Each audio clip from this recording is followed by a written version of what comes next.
Hey, what's up, world? It's your boy, Fredando Jackson, aka Farmer Fredo, Executive Director for Fredando Refresh. So again, I want to welcome you out to the 5th Avenue Community Garden. And again, this space is designed to show people how to grow food exactly where they live so they can feed the need and help out their neighbors. But today, we're going to talk about something that is essential to most of our community garden spaces, school garden spaces, and that's how to build a raised garden box. And so our raised garden boxes are designed to create a space or a habitat to create the right environment for your plants to grow, for your fruits to grow, and for your root crops to grow.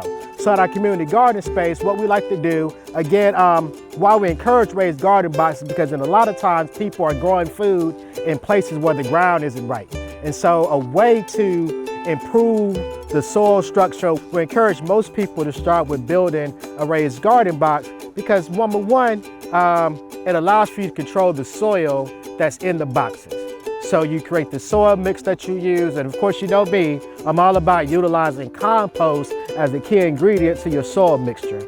Two, it allows for you to control your weed pressure. So because of your raised garden boxes and laying the landscape fabric down and growing on top of it, you minimize the amount of weeds that you have in your growing spaces. The third reason why I love to use the raised garden box, it allows for us to grow a lot of food in a small space. So in our garden spaces, we use a technique called square foot gardening. And so we break up our garden boxes into smaller 1 foot by 1 foot spacing that allows for us to grow more varieties, but also to grow more plants in that space. So we lay out a grid, again, 1 foot by 1 foot, put different amounts of plants per space. So in the season that we're in the fall season.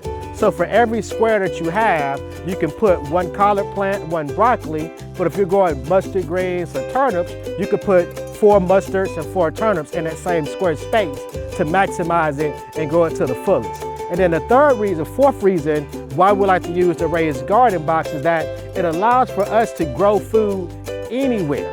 So you're not limited by like the environment, you're not limited by what's surrounding you, because you're able to keep things in a smaller space and closer to where you live at. So again, we utilize this space to teach people just the fundamentals of being able to grow food for yourself in an environment that's close to you where you have more control of it. So for our garden spaces, we like to use some yellow pine, untreated wood, and it gives us a lifespan of about 3 to 5 years.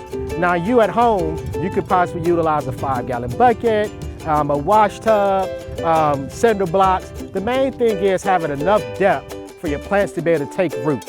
And that's the most important piece when it comes to raised garden boxes. Again, we're creating an environment for us to grow food that we love to eat, but also to grow enough food to share with our neighbors. And that's one of the reasons why we love utilizing raised boxes in our garden spaces to grow food. So again, this is Farmer Fredo. I'm checking in and checking out, and growing food is what I'm about. Peace.